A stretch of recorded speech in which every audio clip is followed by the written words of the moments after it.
How's it going, everyone? Jurassic Ninja, and today's big ball tale is gonna be about the Nintendo Wii. By the time November 2005 came around, gamers were starting to get the need for HD graphics, as component cables and HD resolutions were being pushed for the PlayStation 2 and Xbox towards the end of their life, and that was due to HD TVs becoming more commonplace in households. So November 22nd, 2005, the Xbox 360 came out supporting full HD 1080 graphics, initially only using component cables, but later supported HDMI.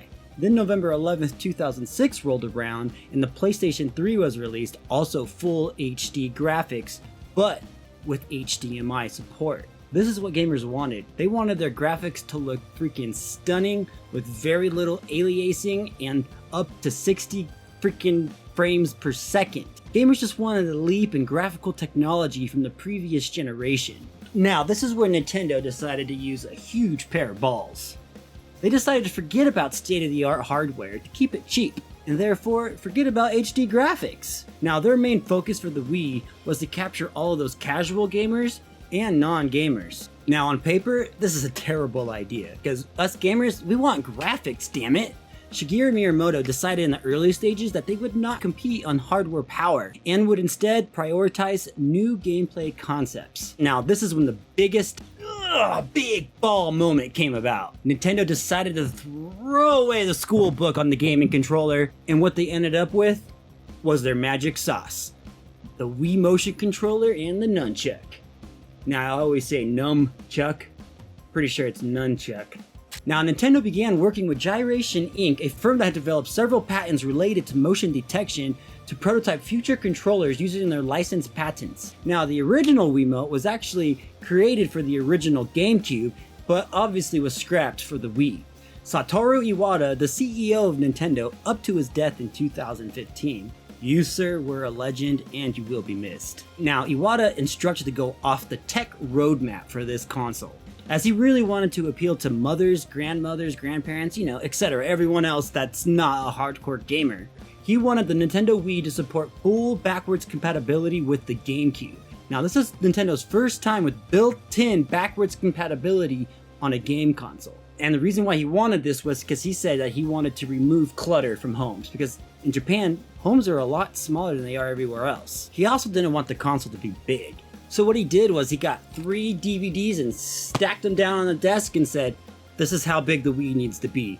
Now, in this small ball moment, at E3 2005, Nintendo revealed the Wii, named Revolution at the time, but without the motion controls, as it wasn't quite finished yet. This was risky, as the whole Wii by itself isn't really breathtaking. It's more or less a small, white Nintendo GameCube. It really was the motion controls that made the Nintendo Wii stand out. It wasn't until September 2005 at the Tokyo Game Show that Iwata showed and fully demonstrated the Wii motion controller and nunchuck to the crowd. In April 2006, Nintendo changed the name from Revolution to Wii, with 2 lowercase i's. Now, Wii stands for everyone, like everyone can play this console. And how they spelt the Wii with the 2 lowercase i's, those i's are meant to be 2 people standing side by side, probably playing Wii bowling.